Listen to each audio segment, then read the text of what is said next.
Bising-busy pa talagang ikaw rin ang nagliligbit ng sarili mong oh, wow! Ayan oh. Wow! Alam mo ba na ang tawag ng mga audience sa'yo, Iron Man? Sino po ang iboboto nyo ngayon? Yung Iron Man ba yun? Ano ba yun? At taga-plancha, totoo yun kasi marunong kumalansya, maglaba, marunong din. Pero kidding aside, mas kinabahan ka ba? Medyo naka-feel ka ng relief? Anong nararamdaman mo? Yun. Ngayon, yes. Siyempre, I'm grateful kasi yung umpisa pa lang nito, sa totoo lang, no, kagabi pa, ang daming technical issues. Niiyak na ako, hindi na ako nakatulog kagabi. Pagdating kanina, yung rehearsal ko, hindi rin maganda.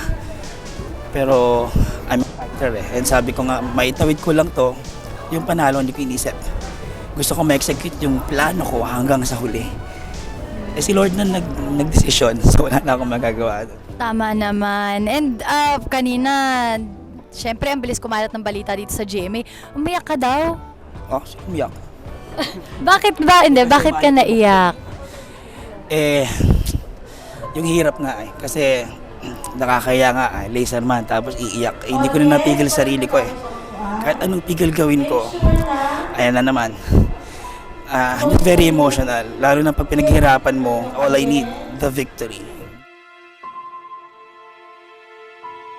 Patingin naman ang Iron Man pose, final Iron Man pose. Paano? Wow! Oh, di ba? Oh! Paano, ano? Planchana. Ay!